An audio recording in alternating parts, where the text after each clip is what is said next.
How dates are grown, the date harvest, and everything you ever wanted to know about dates. The date season really begins early in the year when we clean up the trees after the end of the dormant period. At this time, we have to start by cutting the thorns off the date fronds. They say that everything in the desert protects itself by stinging, biting, or poking, and the date trees are no different. They have thorns that are approximately 4 to 5 inches long and can easily pierce through a truck tire. So the very first thing we do is remove the thorns to make it possible to work in the date trees.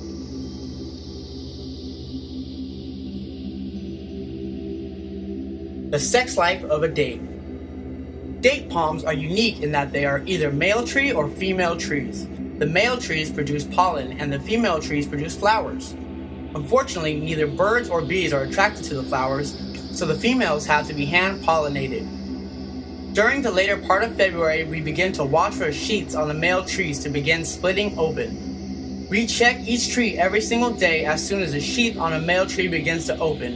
It is tied with a string to hold it together and removed from the tree. Notice how the worker is actually standing in the tree?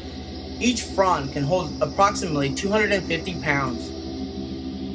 Here you get a much better view of the pollen because the sheath is split wide open. Once the sheath on the male tree opens, we will cut the whole sheath out of the tree, then hang it upside down to dry. Once the pollen has dried to a very fine powder, we sift it into a large airtight container for storage. A male sheath that has been removed from a tree, notice the small split where it is starting to break open. This sheath probably weighs close to 10 pounds.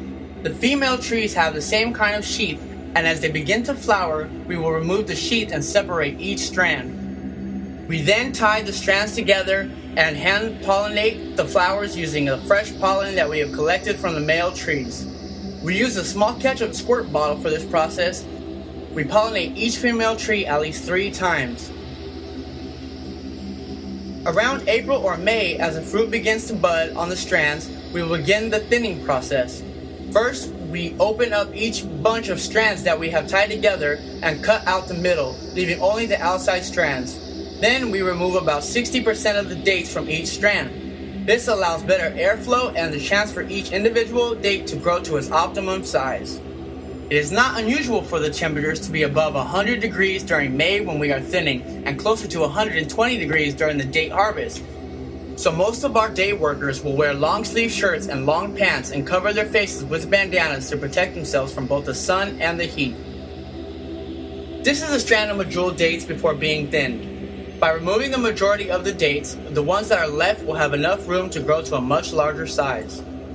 This is the same strand of dates. As you can see, there are a lot less dates on the strand, but the number of pounds per tree will be just the same. It's just that the dates will be significantly larger. Watering and irrigating the date trees.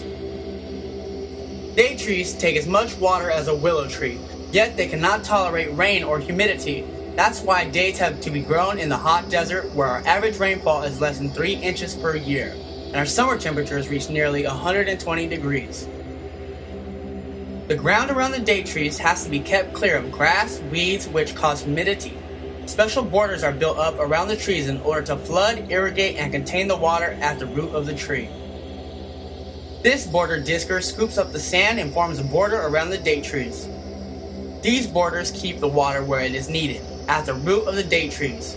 Each tree requires approximately 60,000 gallons per water a year, but only at its roots. You can think of it as someone who likes to wade in the water, but doesn't like to get their hair wet. These borders help conserve water and eliminate grass and weed throughout the grove. Bags and bunches. Our foreman is holding a small bunch of dates that has been cut down from the tree. Notice the thickness of main stalk. This picture was taken early last August before the dates had ripened. Around the beginning of August, the medjool dates are covered with white muslin bag to protect the dates from birds and insects. The bags also help to catch any dates that ripen prior to the beginning of the date harvest.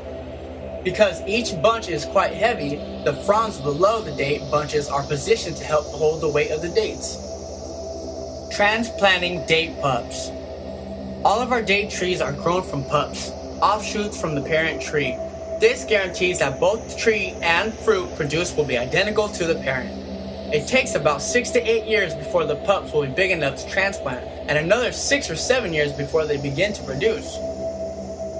To make it easier to separate the pups from the parent tree, we have attached a special chisel to the backhoe. The backhoe can exert quite a bit more force than an individual worker. The date pup partially separated from his parent tree. After the new pups have been planted, they are given a flat top haircut and wrapped in a cardboard to protect the heart. They will receive constant flow of water through a drip irrigation system. The date harvest. Although many date farms still use ladders, we use a U-shaped basket on a forklift to reach the dates. We will be able to utilize this method until the trees are approximately 40 feet tall. The forklift will be parked at the base of the tree so that when the tree trunk is positioned between the forks, the basket will be lifted to an appropriate height so the dates can be easily harvested. As the basket is being lifted into the tree, the pickers are holding plastic trays that will be suspended from a branch so that they will hang underneath the palms as they harvest the trees.